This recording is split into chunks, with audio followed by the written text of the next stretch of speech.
Hello, everybody, and welcome back to Entrepreneurial Excellence Insider Tips and Hacks. Today, we're actually going to dive into why building a strong advisory team is critical for any entrepreneur serious about sustainable success. Parineeta Chahal, founder of Prometheus Law and Advisory, is joining us.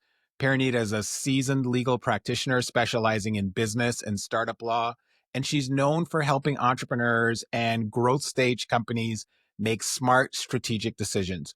She's also recognized internationally as IR Global's advisor for private equity and venture capital in Eastern Canada. And I'm excited to have her with us to share her expertise. So let's dive right in. Parineeta, it's so great to have you here. Thanks for being here. Thank you, Damian. Thank you so much. I'm honored to be here. All right. So let's start with, can you tell us more about your background and what led you to focus on helping entrepreneurs succeed through strategic legal advisory? A little bit about myself. Yes, I do have a law degree. I can guarantee that. um, from University of Ottawa, and my focus now is actually in Toronto. Like, we're based in Toronto. Prometheus Law and Advisory is based in Toronto.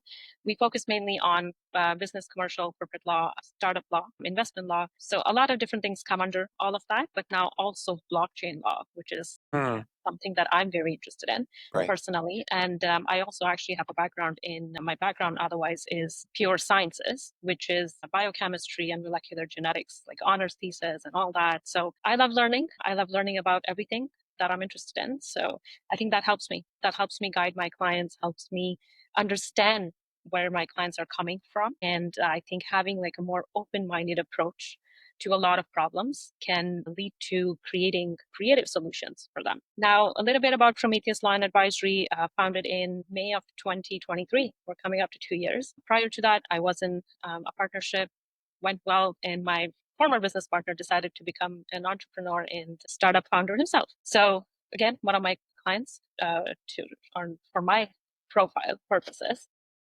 Prometheus actually comes from the mythological figure Prometheus. There's several different kinds of interpretations about Prometheus in all over the world, actually. But for me, it symbolizes the gift of knowledge and enlightenment to humanity. And that's exactly what the firm embodies. That's the ethos that we represent, or I stand by as well. And we bring clarity, and insight to complex legal challenges that are faced by all sorts of businesses today.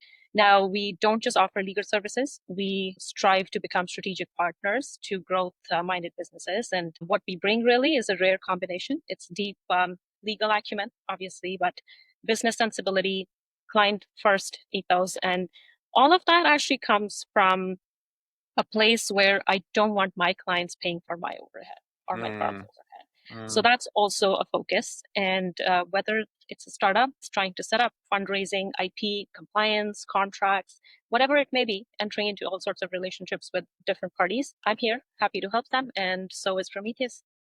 Great. In your sharing, there were so many points that I thought, I want to know more about that. And I want to know more about that.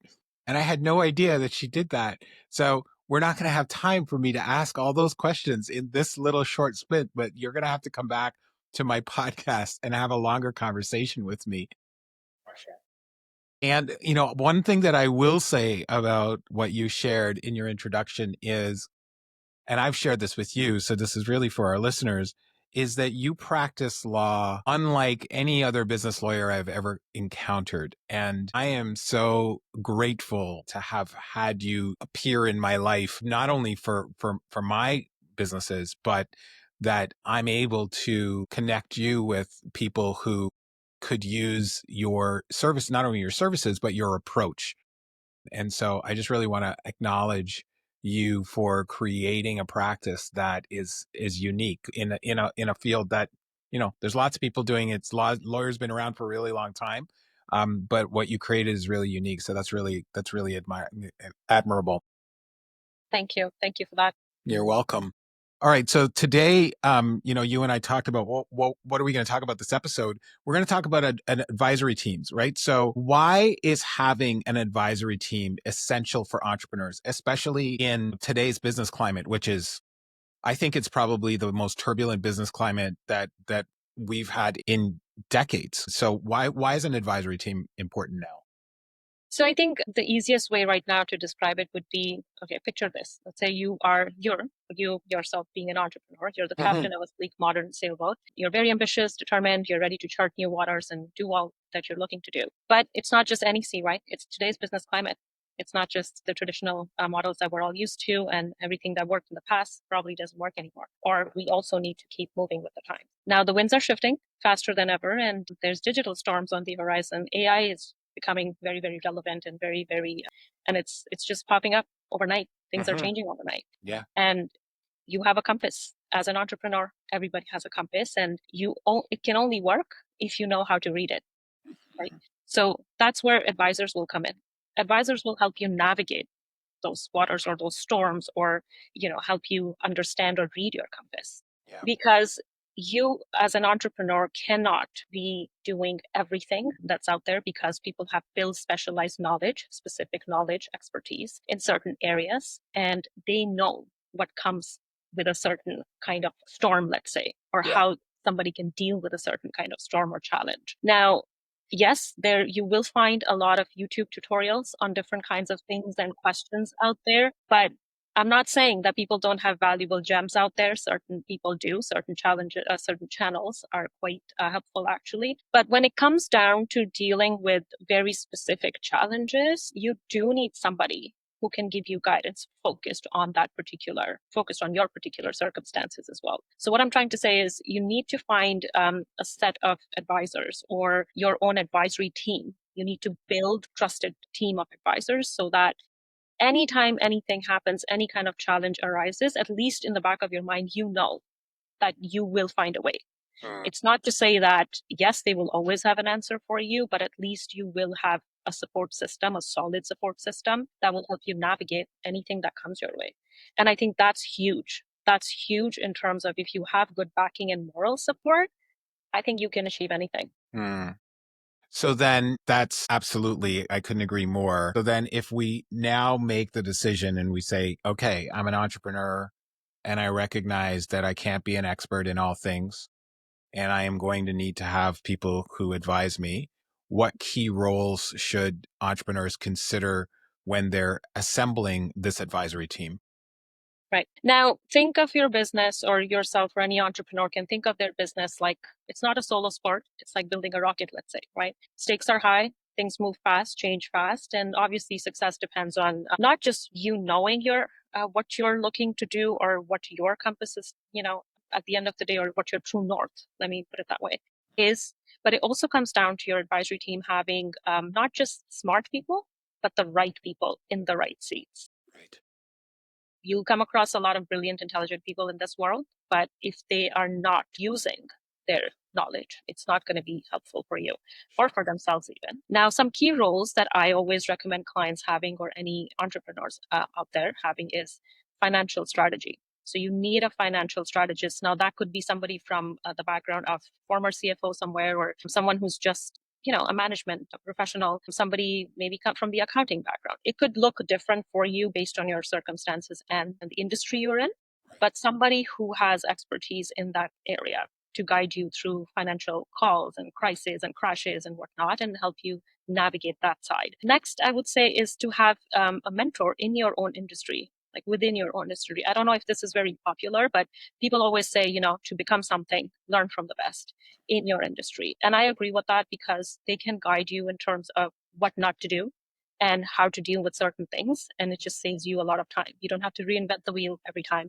You can obviously work with people and gain from their experience. So third, technical expertise, obviously, based on whatever you're looking to do. You need to have the technical expertise, whether it's blockchain law, for example, or it's fintech, or it's some other industry out there, right?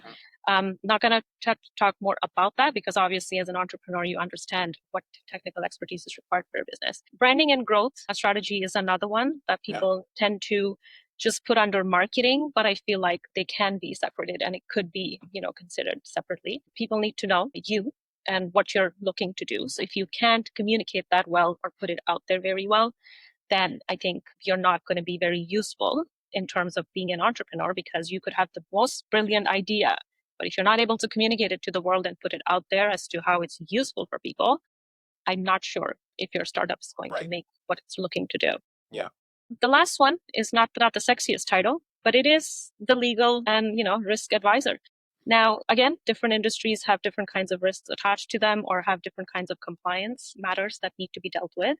Now, having a good legal advisor right from the start can be very crucial because guidance on setup in corporations, as you know, equity management, IP protection, different Yep. kinds of contracts, different kinds of relationships, different kinds of ventures you enter into. And then eventually, maybe merger and acquisition is down the line is the goal, or an IPO could be the goal. So Hmm. at every stage, or fundraising where VCs and private equity come into the picture. So given all of that, I think you need to have somebody who's seen the legal arc of that business from the Sure. start to end and the entire life cycle. And I think entrepreneurs who get legal advisors when they're really young and doing well, because they get to see the entire journey, Hmm. it's lucky to have somebody like that. Right. Because a lot of the times in my industry, because I'm in the industry, so I can comment on this, in the legal industry, I get clients that come to me and say, we had somebody really good, he's retiring. We had somebody really good, he's too old for this, or something around those lines, right? So I think it's, you're lucky if you have somebody that can stay throughout the Yep. journey with Yep. you. So that might be something, not trying to be, ageist or anything like that, but I'm just saying that you need to, again, find the right people, the right advisors who are open-minded, and generations do matter. At the end of the day, thinking matters and mindset matters, right?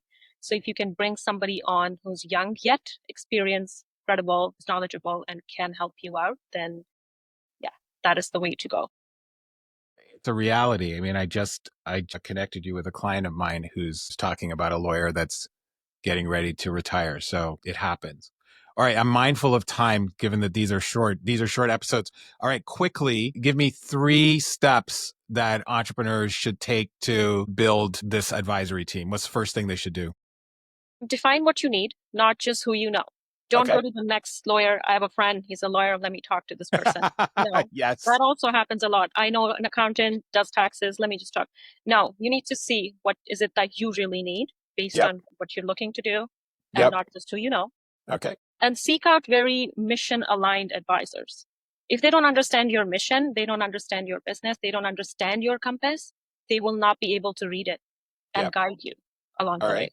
That's important. Formalize the relationship. It's important to formalize and appreciate the existence of these people in your life or these energies in your life. Keep them, engaged, keep them involved, keep updating them, and evolve the team eventually. Like we were just talking about this, you may need to change at a certain point given different things. Last but not least, gratitude and giving back. Keep them Yes. happy.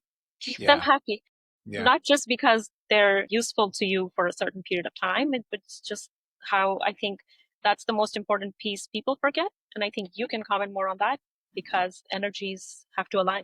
They do. They absolutely do. I was just talking with, I'm going to go down a tangent here. I'm going to try and make this tangent really short. I'm involved in another business that works on creating it's called a we print, but essentially it's the definition of what the business stands for, exists for, and it's created from the senior team.